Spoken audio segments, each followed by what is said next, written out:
नमस्कार दोस्तों। आज की जो कहानी है वो एक जासूसी और रोमांचक कहानी है और इसे लिखा है जासूसी कहानी लिखने वाली श्रेष्ठतम लेखकों में से एक अगाथा क्रिस्टी ने। और इस कहानी के जो कथानायक हैं वो हैं एक प्रसिद्ध जासूस हरक्यूल पोयरो और उनके साथी कैप्टन हेस्टिंग्स। तो आइए शुरू करते हैं इस कहानी को और देखते हैं क्या रोमांचक मोड़ ये कहानी लेकर आती है। कहानी का नाम है the million dollar bond robbery. हाल ही में कितनी सारी बॉन्ड डकैतियां हो रही हैं। मैंने एक सुबह अखबार अलग रखते हुए कहा, पोयरो, आओ जासूसी के विज्ञान को छोड़ दें और खुद अपराध की राह पकड़ लें। आप जैसा कि आप कहते हैं तुरंत अमीर बनने की राह पर है ना मेरे मित्र। खैर, इस वारदात को ही देख लीजिए। लंदन एंड स्कॉटिश बैंक के वे मिलियन डॉलर के लिबर्टी बॉन्ड जिन्हें न्यूयॉर्क भेजा जा रहा था, और वो जो ओलंपिक जहाज पर इतनी रहस्यमय ढंग से गायब हो गए। यदि समुद्री बीमारी न होती तो लोवेरगुई की उत्कृष्ट विधि को चैनल पार करने के कुछ घंटों से अधिक समय तक अपनाना संभव होता। तो मुझे इन बड़े लाइनरों में से किसी एक पर यात्रा करना बहुत भाता। पोयरो ने स्वप्निल स्वर में बुदबुदाया। हाँ, सचमुच, मैंने उत्साह से कहा। उनमें से कुछ तो सच्चे महल होंगे, तैराकी के तालाब, लाउंज, रेस्तरो, पाम कोर्ट। वाकई ये विश्वास करना कठिन होगा कि आदमी समुद्र पर है। मुझे तो हमेशा पता रहता है कि मैं समुद्र पर हूँ, पॉयरो ने उदासी से कहा। और वे सारी छोटी मोटी चीजें जो तुम गिनाते हो वे मुझे कुछ नहीं कहती। लेकिन मेरे मित्र, जरा उन प्रतिभाशाली लोगों पर भी विचार करो जो मानो गुप्त रूप से यात्रा कर रहे हैं इन तैरते महलों पर। जैसा कि तुम ठीक ही कहते हो, अपराधी संसार की एलीट उच्च कुलीनता से भेंट हो सकती है। कैप्टन हेस्टिंग हंस पड़े। तो यही है तुम्हारे उत्साह का कारण। तुम उस आदमी से भिड़ना चाहते हो जिसने लिबर्टी बॉन्ड चुरा लिए। मालकिन ने हमें बीच में रोक दिया। एक जवान महिला आपसे मिलना चाहती है मिस्टर पॉयरो। यह रहा उसका कार्ड। कार्ड पर लिखा था मिस एस में फॉर्कुहार। और पॉयरो ने मेज के नीचे गिरा एक टुकड़ा उठाने के लिए गोता लगाया, उसे सावधानी से कूड़ेदान में डाला और मालकिन को अंदर आने का इशारा किया। अगले ही मिनट मैंने अब तक देखी सबसे आकर्षक युवतियों में से एक एक युवती कमरे में लाई गई। वह शायद 25 वर्ष की होगी, बड़ी भूरी आंखें और एक परिपूर्ण हे दृष्टि। वह सुसज्जित थी और उसका व्यवहार पूर्णतः संयत था। बैठिए मादेमोन लेज, कृपया। यह मेरे मित्र हैं कैप्टन हेस्टिंग, जो मेरी छोटी मोटी समस्याओं में मेरी सहायता करते हैं। मुझे डर है कि आज मैं आपके पास एक बड़ी समस्या लेकर आई हूँ मॉन्सियोर पॉयरो, युवती ने कहा और बैठते हुए मुझे स्नेहपूर्ण नम्र अभिवादन किया। शायद आपने अखबारों में इसके बारे में पढ़ा होगा। मैं ओलंपिया पर लिबर्टी बॉन्ड की चोरी की बात कर रही हूँ। पॉयरो के चेहरे पर कुछ आश्चर्य दिखाई दिया होगा क्योंकि वह जल्दी से बोली, निसंदेह आप ये सोच रहे हैं कि लंदन एंड स्कॉटिश बैंक जैसी गंभीर संस्था से मेरा क्या लेना देना है। एक अर्थ में कुछ भी नहीं, दूसरे अर्थ में सब कुछ। देखिए मॉन्सियर पॉयरो, मेरी सगाई मिस्टर फिलिप रिजवे से हुई है। आह, और मिस्टर फिलिप रिजवे जब बॉन्ड चुराए गए तब वह उनके प्रभारी थे। निसंदेह उन पर कोई प्रत्यक्ष आरोप नहीं लगाया जा सकता, फिर भी यह एक तरह की उनकी ही गलती है। फिर भी वह इस मामले से आधे पागल हो गए और मुझे लगता है कि उनके चाचा जोर देते हैं कि उन्होंने लापरवाही से किसी से ये बात कह दी होगी कि उनके पास बॉन्ड है और यह उनके करियर के लिए एक भयानक झटका है। उनके चाचा कौन हैं? Mister Vavasour, London and Scottish bank के संयुक्त महाप्रबंधक। मान लीजिए मिस फॉर्कुहार, आप मुझे पूरी कहानी सुना दें। पॉयरो बोले। बहुत अच्छा। जैसा कि आप जानते हैं, बैंक ऑफ अमेरिका में अपने क्रेडिट कार्ड बढ़ाना चाहता था। उस लड़की ने कहना शुरू किया। बहुत अच्छा। जैसा कि आप जानते हैं, बैंक अमेरिका में अपने क्रेडिट बढ़ाना चाहता था और इसी उद्देश्य से उसने $1 मिलियन के लिबर्टी बॉन्ड भेजने का निर्णय लिया। मिस्टर वावसूर ने अपने भतीजे को चुना, जो कई वर्षों से बैंक में विश्वास विश्वास पात्र पद पर था और न्यूयॉर्क में बैंक के सभी लेन देन के विवरणों से परिचित था। इस यात्रा के लिए भी ओलंपिया, जो कि जहाज 23 तारीख को लिवरपूल से चली, और उसी सुबह बॉन्ड मिस्टर वावसूर और मिस्टर शॉ, बैंक के दो संयुक्त महाप्रबंधकों द्वारा फिलिप को सौंप दी गई। उन्हें गिना गया, एक पैकेट में बंद किया गया और उसकी मौजूदगी में सील किया गया, और फिर उसे एक पैकेट को तुरंत अपने पोर्ट मांटो के ताले में बंद कर दिया गया। एक साधारण ताले वाला पोर्ट मांटो? नहीं, मिस्टर शॉ ने जोर दिया कि हब से एक विशेष ताला लगवाया जाए। फिलिप ने, जैसा मैंने कहा, पैकेट को संदूक के तल में रखा। न्यूयॉर्क पहुंचने से कुछ ही घंटे पहले वह चोरी हो गया। पूरे जहाज की कड़ी तलाशी ली गई, लेकिन कोई परिणाम नहीं निकला। बॉन्ड मानो सचमुच हवा में गायब हो गए। पॉयरो ने एक विकृत मुस्कान बनाई। लेकिन वह पूरी तरह गायब नहीं हुए, क्योंकि मुझे पता चलता है कि ओलंपिया के डॉक करते ही आधे घंटे के भीतर ही उन्हें छोटे छोटे हिस्सों में बेच दिया गया। खैर, निसंदेह अगला काम मिस्टर रिजवे से मिलना है। मैं तो यही सुझाव देने वाली थी कि आप चेशायर चीज में मेरे साथ दोपहर का भोजन करें। फिलिप वहां होंगे, वह मुझसे मिलने आ रहे हैं, लेकिन अभी नहीं जानते वे अभी नहीं जानते कि मैंने उनकी ओर से आपसे सलाह ली है। हमने इस सुझाव को सहर्ष स्वीकार किया और टैक्सी से वहां पहुंचे। मिस्टर फिलिप रिजवे हमसे पहले ही वहां पहुंच गए थे और अपनी मंगेतर को दो बिल्कुल अजनबियों के साथ आते देखकर कुछ चकित हुए। वो एक अच्छे दिखने वाले युवक थे, लंबे और सलीकेदार, कनपटियों पर हल्की सफेदी के साथ। हालांकि उनकी उम्र 30 से ज्यादा नहीं होगी। मिस फार्कुहार उनके पास गई और उनका हाथ थाम लिया। तुमने मुझसे बिना पूछे ऐसा करने के लिए मुझे माफ करना होगा, क्योंकि फिलिप तुम्हें मुझसे बिना पूछे ऐसा करने के लिए मुझे माफ करना होगा, फिलिप। मुझे तुम्हें मॉन्ज्यूर हरक्यूल पॉयरोक से परिचित कराने दो, जिनके बारे में तुमने अक्सर सुना होगा, और उनके मित्र कैप्टन हेस्टिक। रिजवे बहुत आश्चर्यचकित दिखे।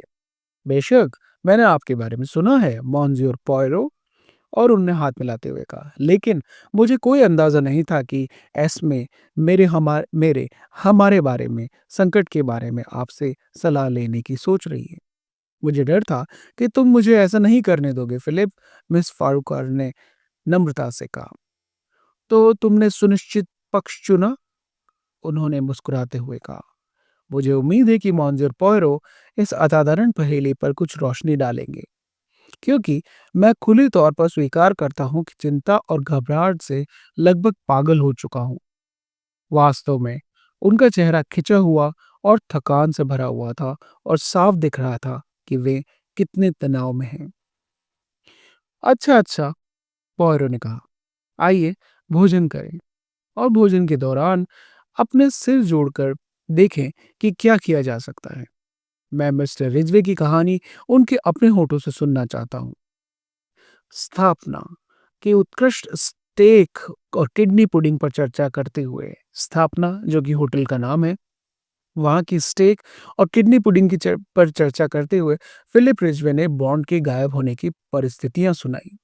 उनकी कहानी हर विवरण में मिस फार्कुहार की कहानियों से मेल खाती थी। जब वे समाप्त हुए तो पॉयरो ने प्रश्न के साथ बात आगे बढ़ाई।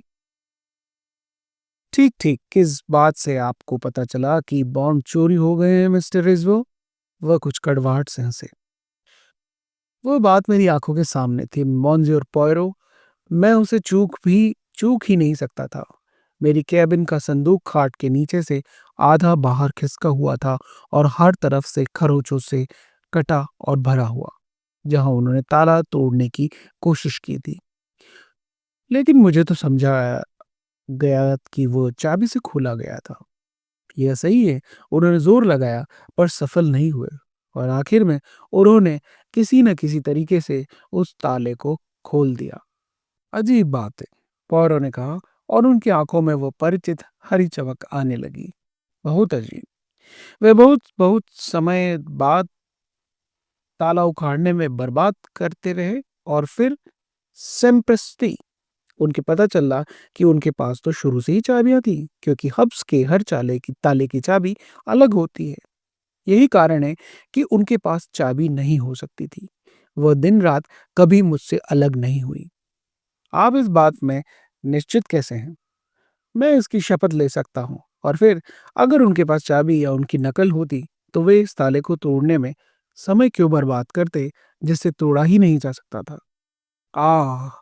यही तो वो प्रश्न है जो हम खुद से पूछ रहे हैं। मैं भविष्यवाणियाँ करता हूँ कि समाधान यदि कभी मिला, तो इसी अजीब तथ्य पर निर्भर करेगा। कृपया मुझे मारने न दौड़ें यदि मैं एक और प्रश्न पूछूं। क्या आप पूरी तरह से निश्चिंत हैं कि आपने ही संदूक खुला तो नहीं छोड़ा था? फिलिप रिजवे ने बस उनकी ओर देखा और पोयरो ने क्षमा याचना के ढंग से हाथ हिलाया। लेकिन ऐसी बातें हो सकती हैं, मैं आपको आश्वस्त करता हूँ। बहुत अच्छा। बॉन्ड संदूक से चोरी हुए। चोर ने उनका क्या किया? वह उन्हें किनारे तक कैसे ले गया? रिजवे चिल्लाए। बस यही तो बात है। कैसे? सीमा शुल्क अधिकारियों को सूचना दे दी गई है और जहाज से उतरने वाले हर व्यक्ति की दांतों की कंघी से जांच की जा रही है। यानी बहुत बारीकी से जांच हो रही है।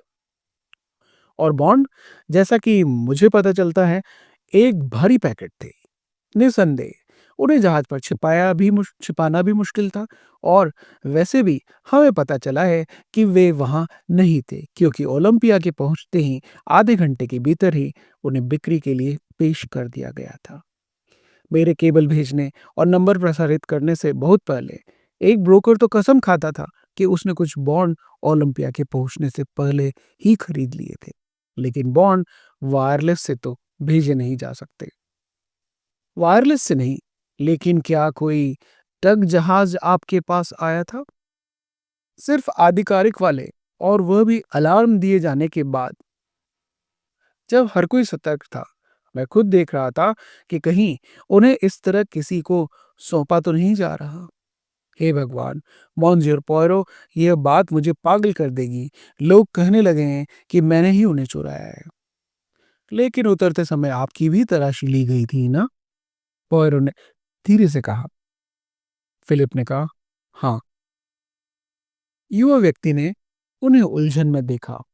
आप मेरा आशय नहीं समझे, पॉयरो ने रहस्यमय मुस्कान के साथ कहा। अब मैं बैंक में कुछ पूछताछ करना चाहूंगा। रिजवे ने एक कार्ड निकाला और उस पर कुछ शब्द लिख दिए। इन्हें भेज दीजिए और मेरे चाचा आपको तुरंत मिलेंगे।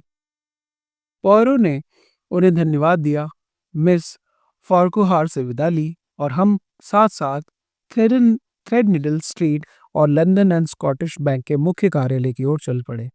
रिजवे का कार्ड दिखाने पर हमें काउंटरों और डेस्कों की भूल भुलैया से होते हुए जमा लेने वाले और भुगतान करने वाले क्लर्कों के पास से गुजरते हुए पहली मंजिल पर एक छोटे से कार्यालय में ले जाया गया, जहां संयुक्त महाप्रबंधकों ने हमें ग्रहण किया। वे दोनों गंभीर सज्जन थे, जो बैंक की सेवा में बूढ़े हो गए थे। मिस्टर वावसूर की छोटी सफेद दाढ़ी थी। मिस्टर शॉ क्लीन शेव थे। मुझे समझ में आज आता है कि आप एक निजी जांच एजेंट हैं, मिस्टर वावसूर ने कहा। बिल्कुल बिल्कुल। हमने तो निश्चित ही अपने आप को स्कॉटलैंड यार्ड के हवाले कर दिया है।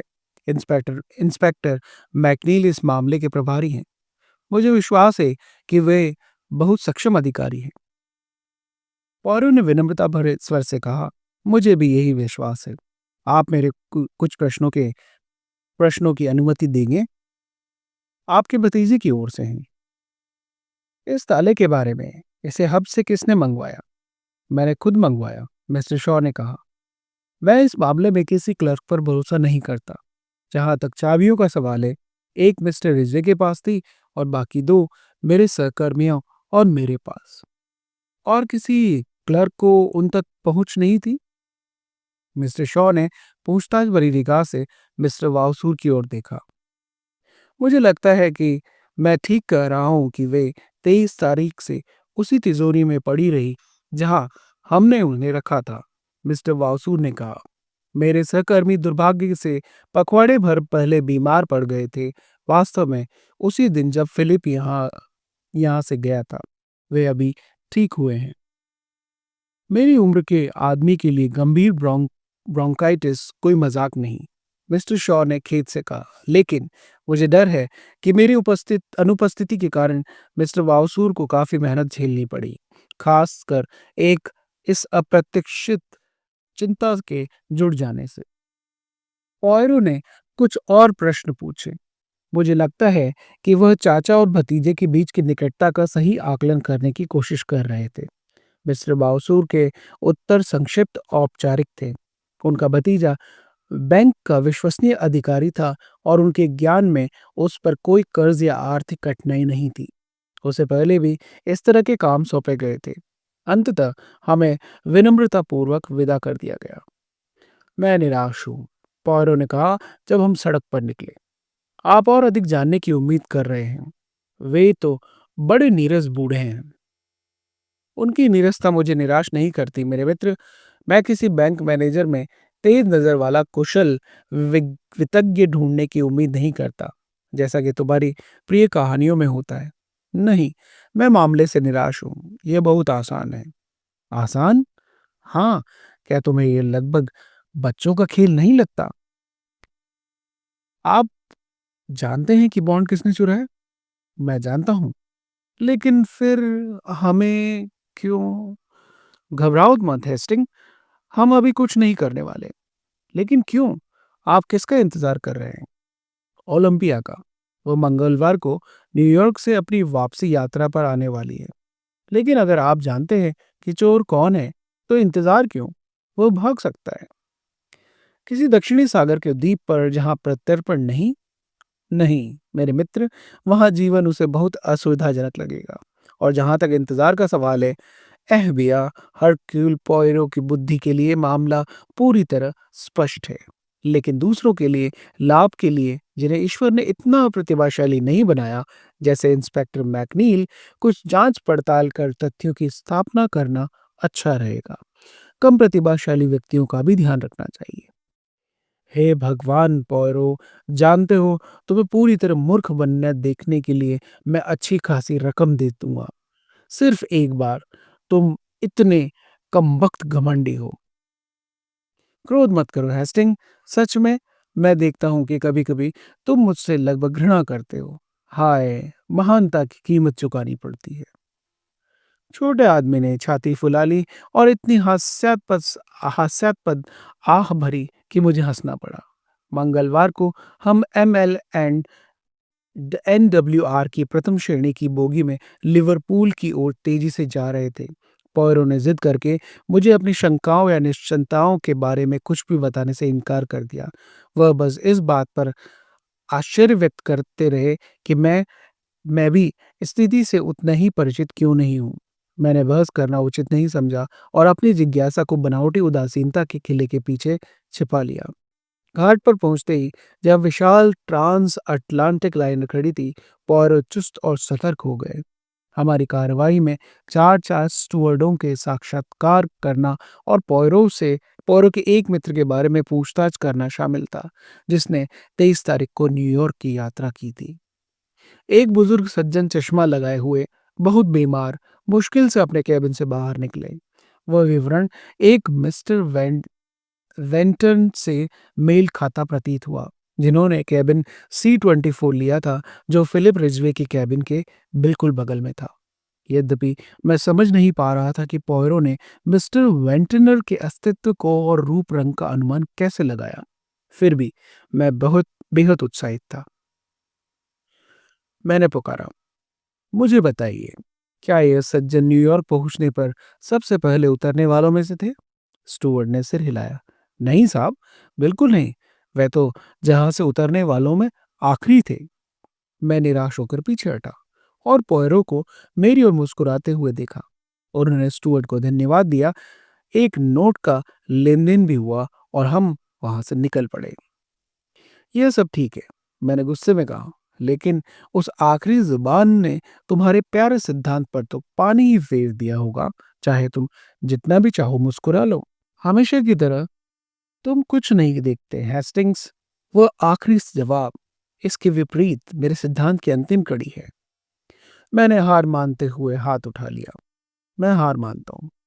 जब हम ट्रेन में थे, लंदन की ओर तेजी से बढ़ते हुए, पौरो ने कुछ मिनट व्यस्तता से लिखा और परिणाम को एक लिफाफे में बंद कर लिया। यह अच्छे इंस्पेक्टर मैकनील के लिए है। रास्ते में इसे स्कॉटलैंड यार्ड में छोड़ देंगे और फिर राधिंगवू रेस्टोरेंट, जहां मैंने मिस एम में एस में फारकुहार को हमारे साथ भोजन करने का निमंत्रण दिया है। रिजवी का क्या? रिजवी का क्या? पॉयरो ने आंख मारते हुए कहा। अरे, आप तो ऐसा नहीं सोचते। आप नहीं कर सकते। असंगत बोलने की आदत तुम में बढ़ती जा रही है हेस्टिंग। वास्तव में मैंने सोचा था, यदि रिजवी चोर होता, जो पूरी तरह संभव था, तो मामला बड़ा आकर्षक होता। एक सुस्पष्ट विधिवत काम। लेकिन मिस फार्कुहर के लिए इतना आकर्षक नहीं। संभवतः तुम सही हो, इसलिए सब कुछ ठीक ही है। अब हेस्टिंग्स मामले की समीक्षा करें। मैं देख सकता हूं कि तुम इसके लिए मरे जा रहे हो। सील बंद पैकेट संदूक से हटा लिया जाता है और मिस फार्कुआर के शब्द में हवा में ही गायब हो जाता है। हम हवा वाले सिद्धांत को छोड़ देंगे तो विज्ञान की वर्तमान अवस्था में व्यवहारिकता नहीं है और विचार करेंगे कि उनके साथ क्या हुआ होगा।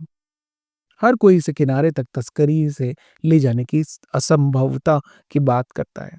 हाँ, लेकिन हम जानते हैं। तुम जानते हो, हेस्टिंग्स? मैं नहीं। मैं ये दृष्टिकोण अपनाता हूँ, क्योंकि यह असंभव प्रतीत होता है। यह असंभव ही था। दो संभावनाएं बचती हैं। इसे जहाज पर छिपाया गया, जो कि काफी कठिन था, या इसे समुद्र में फेंक दिया गया। किसी कॉर्क के साथ? आपका मतलब? बिना कॉर्क।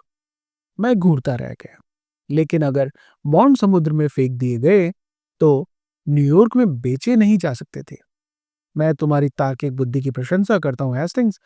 बॉन्ड न्यूयॉर्क में बेचे गए, इसलिए वे समुद्र में नहीं फेंके गए।